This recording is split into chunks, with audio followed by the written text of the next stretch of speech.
कौम नूह जिन्होंने दुनिया में सबसे पहले बुत तराशे और उनकी परस्ती शुरू की।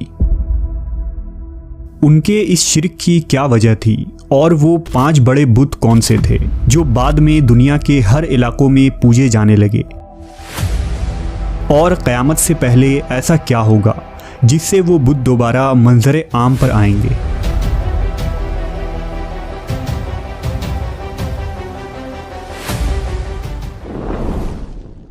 शिर्क अल्लाह तबारक व ताला के नज़दीक इस कायनात का सबसे अजीम जुर्म है जिसका मुर्तकिब कभी नजात नहीं पा सकता। शिर्क दरअसल अल्लाह जो ज़ात में अकेला और तमाम कायनात व मखलूक़ात का खालिक है उसके साथ किसी को इबादत में शरीक करना है। इस सरज़मीन पर शिर्क बुतपरस्ती और गैरुल्लाह की पूजा की शक्ल में हर ज़माने में मौजूद रहा है।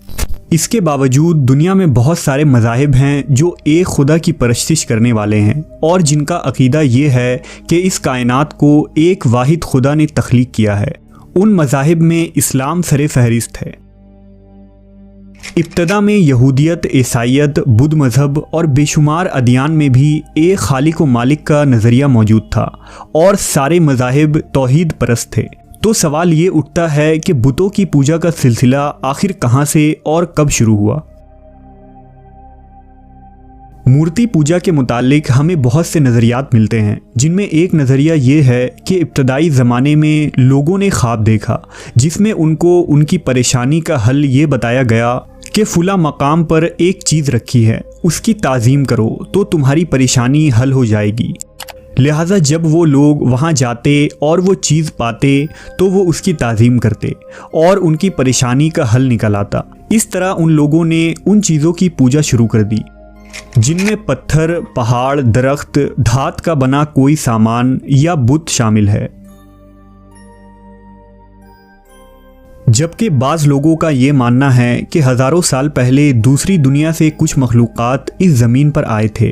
वो लोग इंसानों से हर मामले में तरक्की याफ्ता और ज़हीन थे, लिहाजा उन्होंने बनी नू इंसान पर एक लंबे मुद्दत तक हुकूमत की और एक वक्त ऐसा आया कि वो अपनी दुनिया में वापस चले गए। लिहाजा उनके बाद इंसानों ने उनके मुजस्समे और मूर्तियाँ तराशे और उसकी परस्तिश करने लगे, क्योंकि इंसानों को ये खौफ था कि कहीं वो मखलूक वापस इस ज़मीन पर न लौट आएं। इस तरह मूर्ति पूजा का रिवाज आम हुआ जो आज तक यूं ही जारी है। अगर दीन इस्लाम की बात करें तो कुरान मजीद के अंदर बुत परस्ती के इब्तदा के मुतालिक एक आयत मिलती है जिसमें अल्लाह ने इरशाद फरमाया, और उन लोगों ने कहा कि तुम अपने खुदाओं को हरगिज़ न छोड़ो और न वुद और सुआ को और न यगूस और यऊक और नसर को छोड़ो, और उन्होंने बहुतों को गुमराह कर दिया। ये आयत हज़रत नूह अलैहिस्सलाम की कौम के ज़िमन में ज़िक्र हुआ है और ये उनके बुतों के नाम हैं जिनकी वो पूजा किया करते थे। ये 5 बुत कौम नूह के सबसे अजीम बुत थे। वुद मर्द की सूरत पर था, सुआ औरत की सूरत पर, और यगूस शेर की शक्ल का, यऊक घोड़े की और नसर गिद्ध की सूरत का था। कौम नूह इस सरजमीन पर वो पहले लोग थे जिन्होंने शिर्क किया और बुतों की पूजा शुरू की।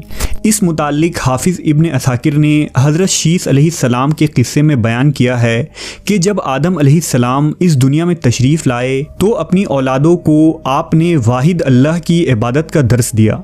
आदम अलैहिस्सलाम के ज़माने में तमाम लोग तौहीद परस्त थे और ये सिलसिला हज़रत इदरीस अलैहिस्सलाम के ज़माने तक यूं ही जारी रहा, जो हज़रत आदम अलैहिस्सलाम के बेटे हज़रत शीस के नस्ल से एक बरगुज़ीदा नबी थे। इदरीस अलैहिस्सलाम की औलादें भी अल्लाह की राह पर चलने वाली थीं। उस ज़माने में 5 ऐसे लोग थे जो बहुत ज़्यादा इबादत गुजार और मुत्तक़ी व परहेज़गार बंदे थे और उन्होंने अल्लाह का ख़ास क़र्ब हासिल किया था। लोग भी उनकी काफ़ी ताज़ीम व तकरीम किया करते थे। उनके नाम वुद, सुआ, यगूस, यऊक और नसर था। उन लोगों ने अपने लिए मस्जिदें बना रखी थीं और लोगों को उन मस्जिदों में बुलाकर ज़िक्र व अज़कार सिखाया करते थे। हर शख्स उनके पास आकर बैठता और उन्हें पसंद करता था। उनकी सोहबत की वजह से लोग बहुत ज़्यादा दीनदार हो गए थे। लेकिन जब उन 5 बुजुर्गों का इंतकाल हुआ तो लोग बहुत गमगीन हो गए। उनसे मोहब्बत रखने वाले लोग उनकी वफ़ात पर बहुत अफसुर्दा हुए।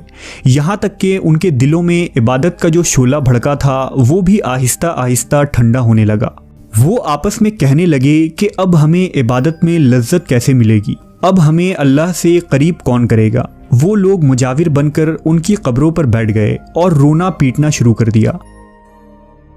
शैतान ने जब ये मंजर देखा तो उसे लोगों को गुमराह करने का अच्छा मौका नजर आया। लिहाजा इब्लीस एक नेक बुजुर्ग की सूरत में उनके पास गया और कहा कि तुम्हें पहले जैसे इबादत में लज्जत मिल सकती है जैसा कि तुम उनकी ज़िंदगी में उनके साथ रहकर हासिल किया करते थे। लोगों ने उससे पूछा कि ये कैसे मुमकिन है। शैतान ने उनसे कहा कि तुम उन 5 बुजुर्गों की शक्लों को पत्थर पर तराशो और उस पर उनके लिबास पहना दो और उन बुतों को मस्जिदों में रख दो। इस तरह तुम उन्हें न भूलोगे और जब उनके बुत तुम्हारे सामने रहेंगी तो इबादत के वक्त तुम्हें ऐसा महसूस होगा कि वो तुम्हारे साथ मौजूद है। शैतान की ये तजवीज़ लोगों को काफ़ी पसंद आई। उन लोगों ने शैतान के मशवरे पर अमल किया और उन 5 बुजुर्गों की मूर्तियां तराश कर उन्हें इबादत गाहों में रख दिया। शैतान ने उन्हें ये मशवरा दिया कि जब तुम इबादत गाहों में जाओ तो सबसे पहले उन पत्थरों के हाथों और पैरों को चूमो, इससे तुम्हें मज़ीद तकवा हासिल होगा।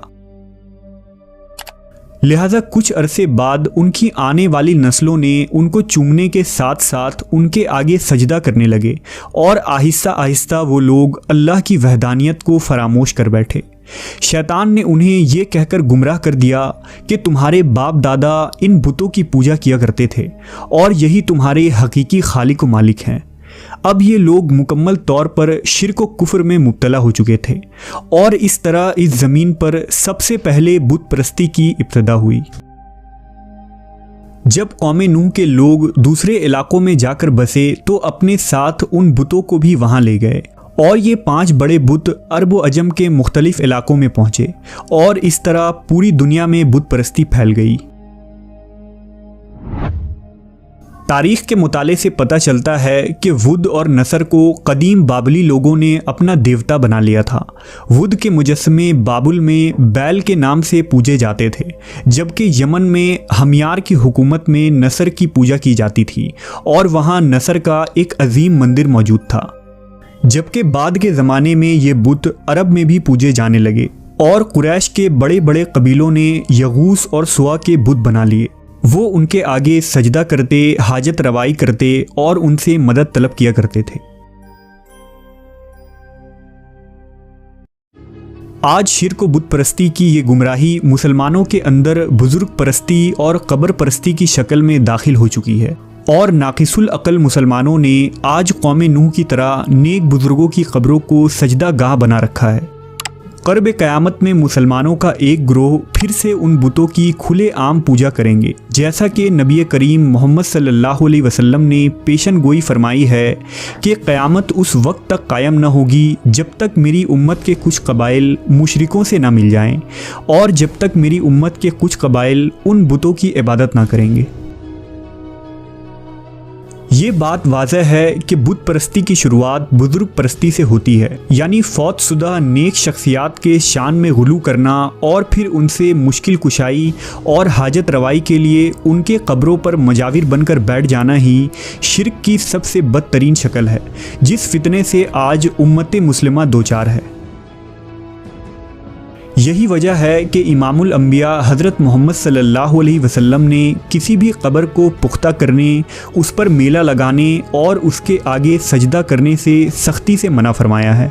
बिलाशुबा शिर्क, बुत परस्ती और कब्र परस्ती तबाही और गुमराही का रास्ता है और कामयाबी सिर्फ़ और सिर्फ उस लाशरीक माबूद की इबादत और परस्तिश में है जो नूह, इब्राहीम, मूसा, ईसा, मोहम्मद सल्लल्लाहु अलैहि वसल्लम और तमाम बुज़ुर्ग औलिया का खुदा है।